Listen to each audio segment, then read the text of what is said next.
Hello, Junior. Been looking for you a while now. I've come to kill you. After having completed The Witcher 2 back on the Xbox 360, an in-depth RPG that introduced me to the world of The Witcher.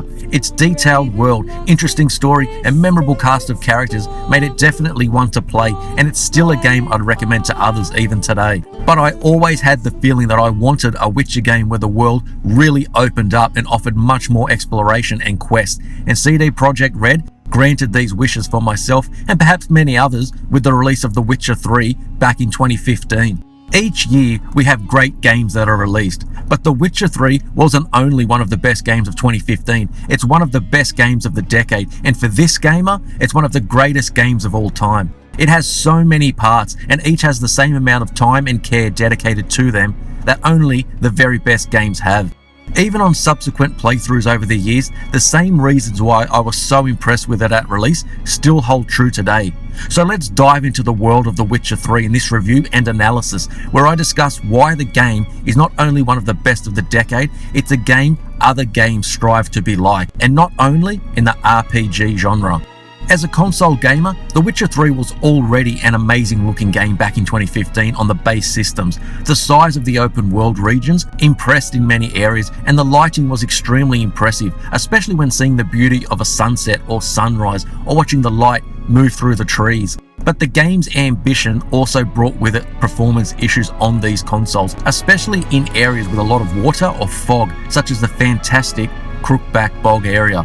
But replaying the game again, this time enhanced on the Xbox One X, just added a layer of detail that was missing on the weaker consoles and brought it to a level closer to that of a capable PC. The clarity of the visuals and better frame rate makes the game just that much better to play, but how much better the game looks is only one reason why the world of The Witcher 3 is one of the best in gaming. The several open world areas are huge with a lot to discover, from the towns and cities to forest areas and caves to the swamp-like areas as mentioned earlier. These areas out in the world are infested with monsters and enemies to fight, NPCs in need, and other secrets to discover. But the most important area for me was in the cities, towns, and settlements in each of these. One of my main complaints with RPGs especially, but also shows itself in many other games across many genres, is that of the populations of these supposed towns and cities. If gamers are going to get lost in a fantasy gaming world in this case, then it needs to offer those things which make the world fantastical on one hand, but also ground it in the parts of reality that we would expect to see. The cities and towns of The Witcher 3 is a large reason why the game world works so well. Large cities should come with large populations, which make the area believable, but this is indeed a city which functions as any large city would, with a multitude of traders and shops offering varying services. Those looking for entertainment in bars, taverns and pubs, those loitering outside or going about their daily lives, to protesters engaging with their audience about concerns they have with living in this city and the problems it has. From guards stationed at their post who are actually seeming to be guarding something of value, as opposed to other games where they sometimes seem to be guarding nothing and really have no reason to be there. And this problem is apparent in other fantastic games, some of which will also be in my other games of the decade. Almost nothing in an RPG rips me out of its world more than areas that are completely unbelievable, and I don't mean that in a good way. The Witcher is a triumph in making the world completely believable in what it's trying to portray. Players come across small pockets of settlements wherever they go, from a few houses bunched together to larger settlements with more houses and people, some tending to crops, undertaking construction tasks, cleaning or conversing with each other. The culmination of the settlements and cities with that of a population that isn't only standing around doing nothing is one area that contributes to The Witcher 3 being so highly praised by myself. The key to having a successful world in video games is making the player feel like the world simply does not exist when they are there, even if it is just an illusion. And expanding upon the game world and its inhabitants is how it comes together in the form of storytelling and both main and side quests. One area of a game's story and characters which often shows me how much I enjoy the game is that in instantly being able to remember a character's name, who they are, and what role they have within the overall story.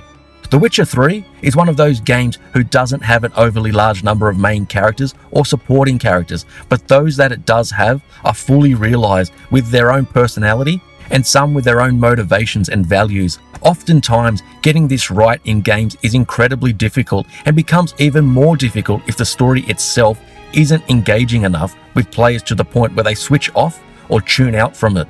Seeing as The Witcher 3 is based upon a series of books, these of course can be drawn from when it comes to making sure these characters actually have a personality, but it is up to the developers to still translate that onto the screen and in the medium of a video game where players have a direct impact as to what is happening.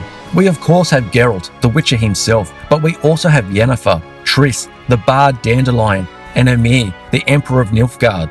Each of them presents something different to the world of The Witcher 3, and when it comes to Yennefer and Triss, it delves into the more complicated relationships they have with Geralt.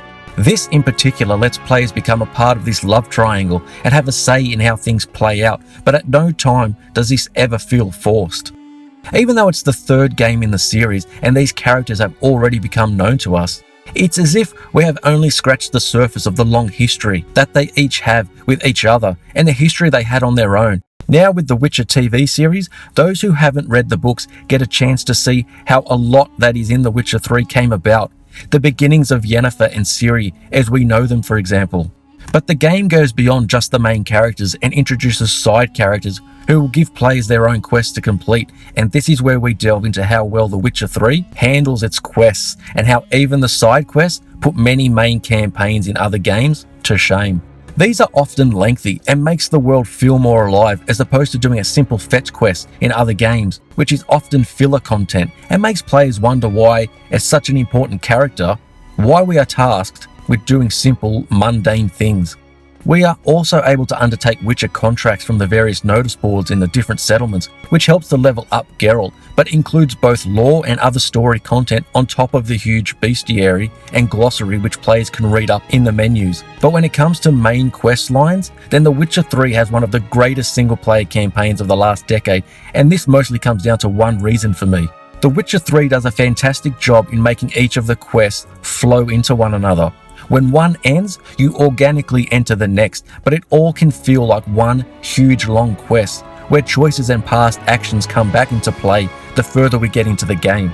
Each feels like it's connected to each other in a way which few games do this well, and then we actually get to play through these quests. We find them to be multi-layered, and at times tell its own story on top of the overarching story of the Wild Hunt itself. A great example of this is the quest of the Bloody Baron early in the game. Not only is the Baron one of the most memorable characters in the game, the history associated with his quest line slowly starts to unravel as we play further.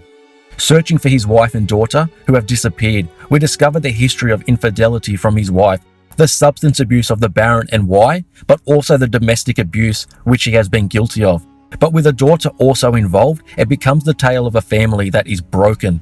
But then you take this already fantastic storyline and you add in the crones of Brokeback Bog, the location where the storyline comes to a close. This is a classic example as to why I say some of the quests, even the side quests, are more memorable than anything else in other games that are similar. In this one quest alone, we are introduced to several memorable characters, different themes that are touched upon, and we visit several locations as well. The story behind the Bloody Baron goes deeper than we first expect, and it becomes a quest which is mentioned time and time again when gamers discuss just what makes The Witcher 3 so special. What The Witcher does with its quests is what is needed in a game of this length, which can easily stretch over the 100-hour mark without even doing many of the side quests or Witcher contracts at all. For such a long game, it was essential that the writing and dialogue was of a high standard to keep players engaged with the world until the very end. The Wild Hunt itself doesn't make too many appearances until much later in the game, so gamers need more things to entice them to keep playing. When games have hours and hours of cutscenes and are dialogue heavy, then what the characters are saying needs to be interesting enough to drive what it is they need us to do, and there needs to be a variety within each of the quest lines, so players don't feel they are basically replaying one of only a few mission types. The key to why The Witcher 3 quest lines work so well is that they take a multi-step approach and have a similar outline to any story with a beginning, a middle and an end. The player then discovers the details as they play through it, and it's never so straightforward.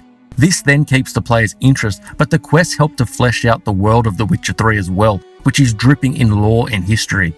The worst parts of any quest in any games is those that do nothing to introduce new, memorable characters, don't develop the overall story in any way, doesn't add anything to the lore of the world, and has a quest structure which is so basic, such as a simple fetch quest that doesn't often keep one's interest. The Witcher 3 often does the opposite of all these, and often does it all within each quest, even though there are a handful that are genuine classics. And that brings me to the main character of Ciri, the daughter of Geralt. The daughter of a sterile witcher, which of course presents its own questions, especially for those unfamiliar with the lore and history of the Witcher series. But apart from having interesting story and characters, great games that tell stories need likable characters to go along with it that the player can latch onto. Geralt is a great character already, but he doesn't have a large amount of emotions, so the character will only give us so much. Having the character of Ciri give us a strong female character who is riddled in mystery and who makes up a large part of the story as we slowly progress in trying to find out where she is and what has been happening to her.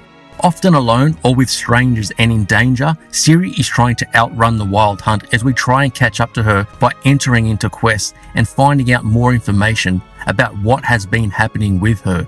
The information as to why Ciri is so important is explained in that she's of the elder blood, she has powerful magical abilities and is able to travel through space and time. All of these things put her in danger from the wild hunt. With so much story and lore, not to mention many names of characters, monsters, enemies and cities to remember, there is also the gameplay that makes up a large part of The Witcher. With Geralt's 2-sword loadout, a steel sword for killing human enemies and a silver one which will take care of the monsters. This adds some extra depth to the combat, but players are also required to keep an eye on their equipment as it does degrade over time, so it's important to get it repaired at a blacksmith, in towns and cities, but also important to carry backup weapons, which will come in handy if you don't have any repair kits in your inventory. With a combat system which could take some getting used to, you can also bump up the difficulty, which could make the game quite brutal, but with the Witcher's magic abilities in the forms of signs, it added more depth in combat. Stringing together sword hits with the magic abilities adds even more depth, and these spells can often help when it comes to crowd control and multiple enemies. Between the combat and the great feeling of riding your horse Roach, The Witcher 3 offers great gameplay in one of the best gaming worlds that I've played in. There are many beautiful open worlds in gaming, but the difference with The Witcher 3 are the details which make the world come to life. Whether that's out in a forest area, caves, or in one of the cities, the gameplay and world traversal are fantastic, but it's the story, characters, lore and world which truly elevates The Witcher 3 to one of my games of the decade and one of my greatest games of all time.